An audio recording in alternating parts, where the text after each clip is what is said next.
get started. It's 11 a.m. everyone. So good morning and welcome to another Communities of Practice Sunday check-in session, a half hour of Dharma, reflection and community connections. My name is Priscilla and I'm dialing in from Sydney. If you are a new member, please accept our wholehearted welcome. And if you have any questions about our practices and topics, we're all here to help. And for all our regulars, welcome back.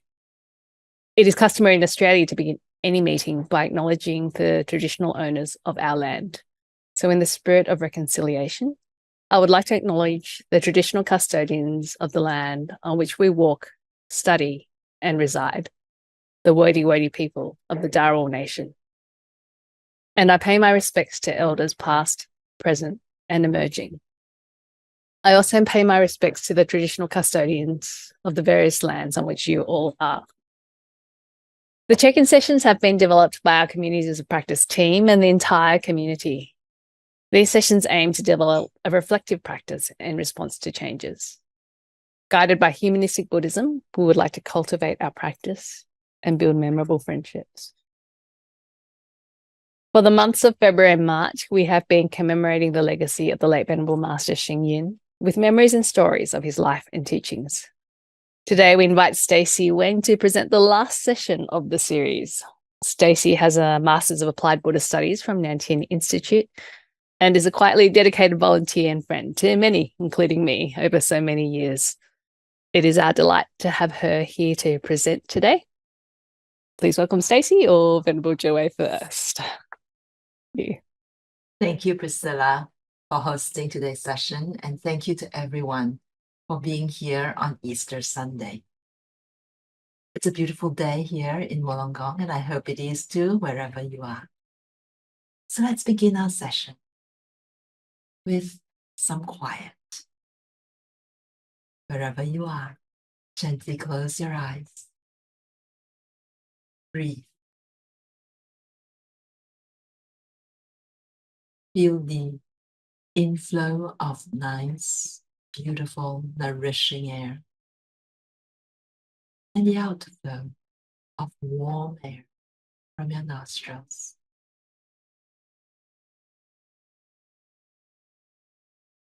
Take your time to breathe. Take your time to allow the body and mind to settle.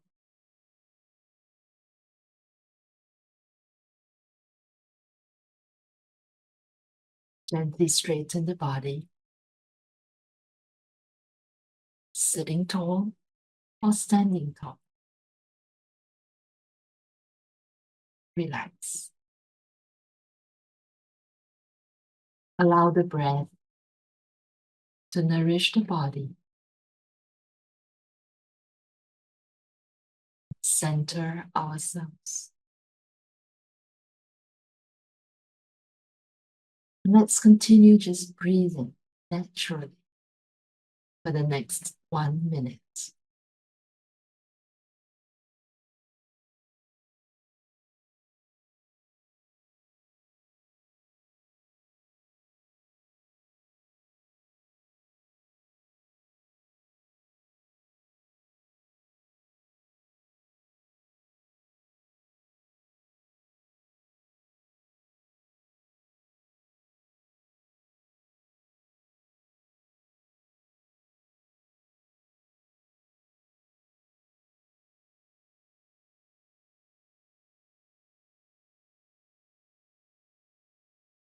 When you're ready,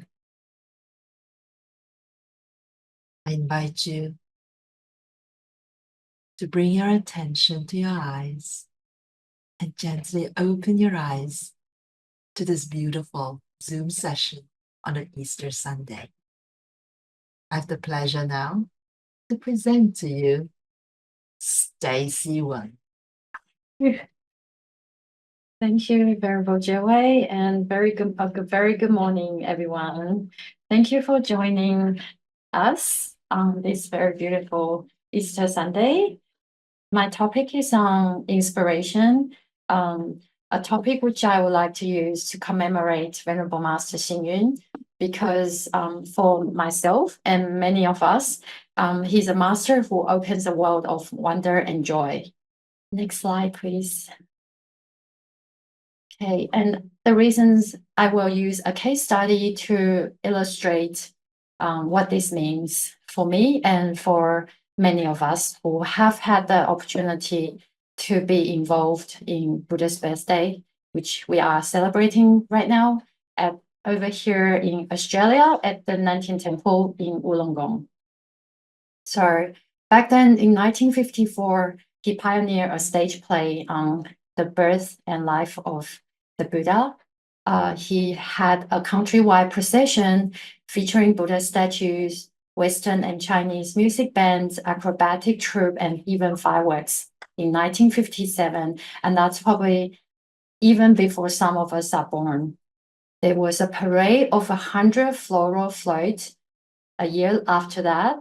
Then in the same year, a photo exhibition of Buddhist activities around the world. There was then a lantern and masquerade parade the following year.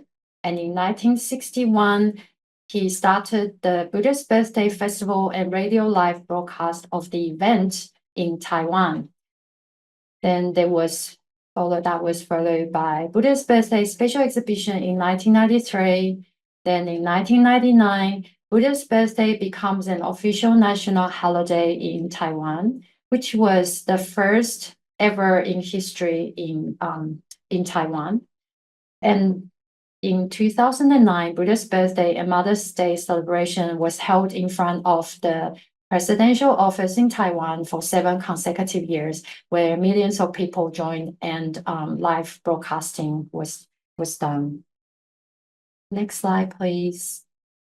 So for myself, Venerable Master has opened a world of wonder and joy for me. And also he has inspired people from all walks of life with the life of the Buddha in the human world. You can see that on the left side was a Northern Way parade of the Buddha over 1,600 years ago in the 4th century in Northern Way, China.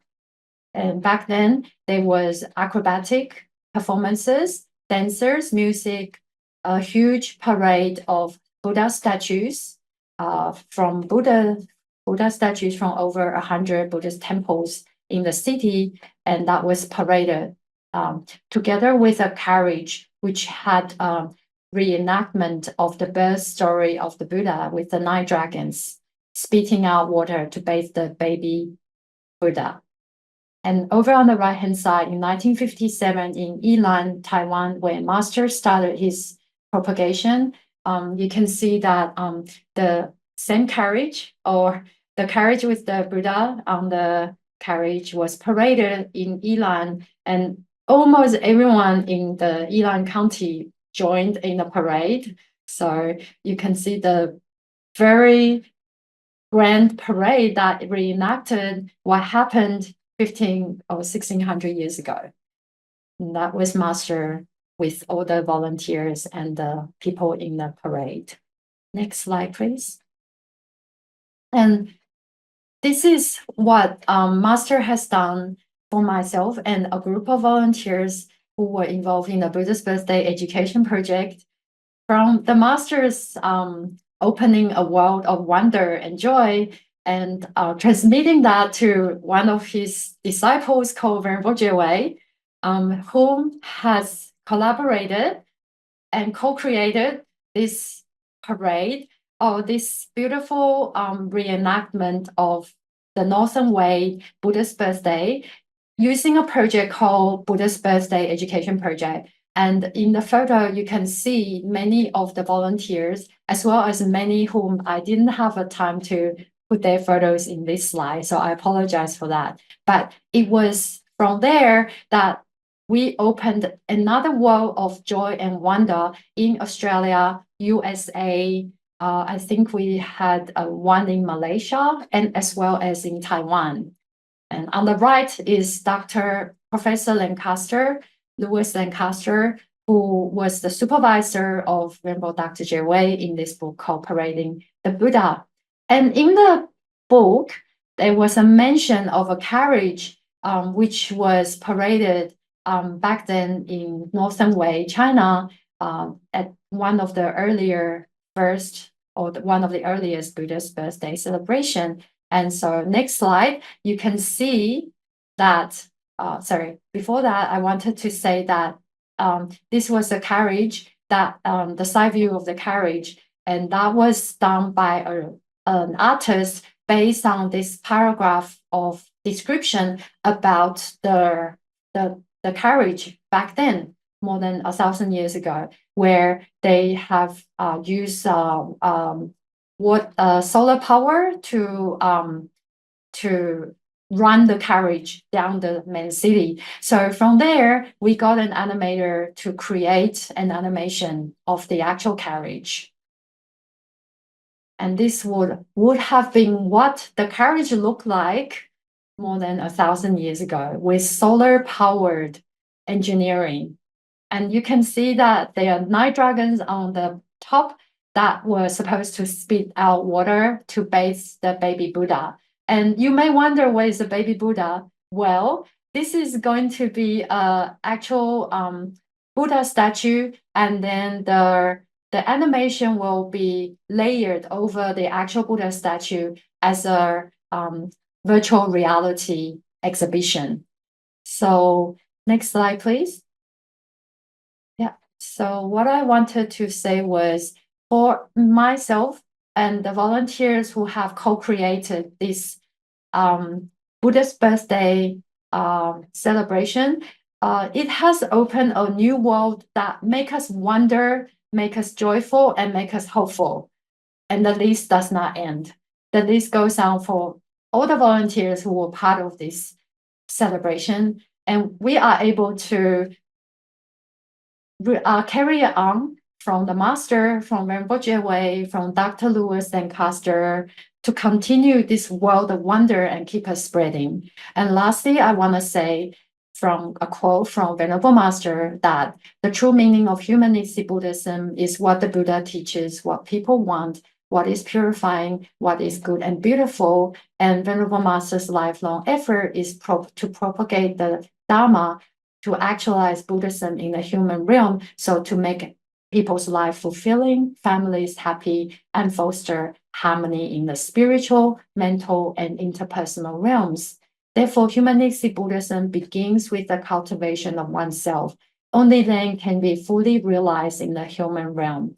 So for me, after being able to having the opportunity to be involved in the Buddha's Birthday Project, I think it does start with inner peace. It starts with inner cultivation to find that inner world of wonder, joy, and the inspiration from Venerable Master. And this was me yesterday.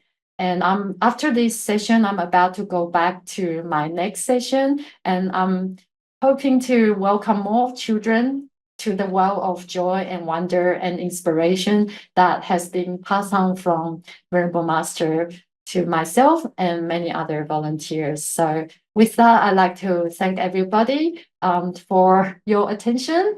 And next slide, my reflective question is, for everybody, is, do you have your own creative practice that opens up a world of wonder and joy for you? And the second question is, how can we co-create a world of wonder and joy for people around us? Thank you so much. Thank you for your attention. Thank you, Stacey. Thank you for sharing your world of wonder and joy with us today. Yeah. So now we'll be placed in groups of 3 to 4, as usual, to share and discuss Stacey's questions. In the discussion, we recommend you spend some time getting to know each other and then discussing. There will be some Zoom notifications to guide you, but feel free to let the flow of your discussions guide you as well.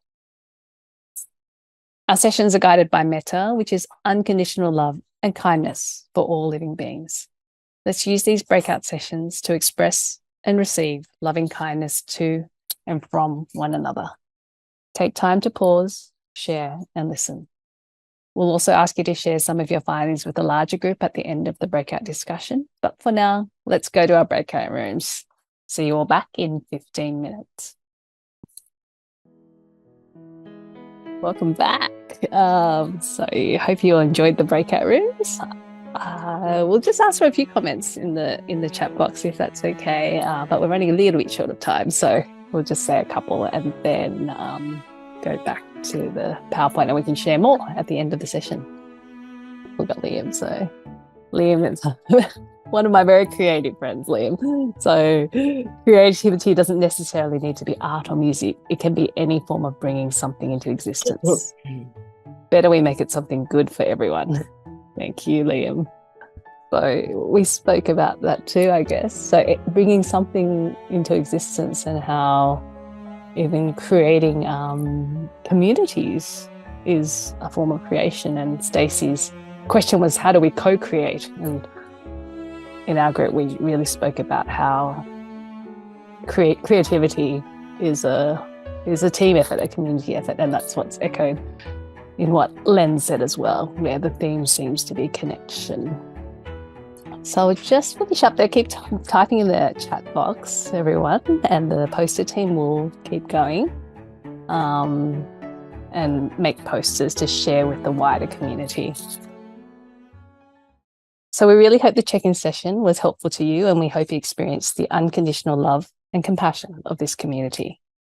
For anyone who might be experiencing a greater need than what today could meet, please don't hesitate to get in touch with us at the email, and you can also reach out to the professional organisations on the screen.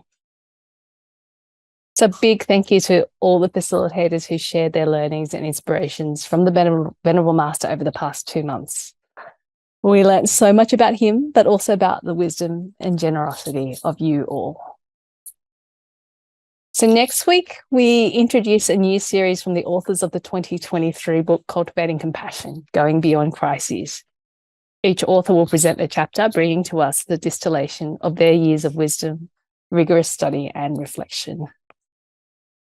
And next week, it will be Len Fisher who will commence the series. So Len's with us today, and so he'll be with us next week. Just a reminder that next week in Sydney, in Australia on the eastern side, clocks will be turned back 1 hour. So just make a note that you might need to adjust your clocks for next week. So we're going back 1 hour on Sunday, the 7th of April. So as we check out today, let's recite the dedication of merits together to send love and compassion to everyone who is in need. I might invite Venerable Joey to read this out for us today because everything's live. Thank you so much, Priscilla. Easter Sunday, we are going to, together, we're going to recite the dedication of merits. May kindness, compassion, joy, and equanimity pervade all worlds. May we cherish and build affinities to benefit all beings. May Chan, Pure Land, and precepts inspire equality and patience. May our gratitude and humility give rise to great vows. May the merits of today's session be dedicated to you, your family, and all sentient beings. Thank you. Thank you, Venerable Joey. And thank you, Stacey, for your time and generous sharing with us today. Thank you, Lai-Chin, for being our IT master behind the scenes again. And thank you, everyone, for joining us. So now we'll have our usual plenary session, so please stay around if you have time. Otherwise, see you all again next Sunday at 11 a.m.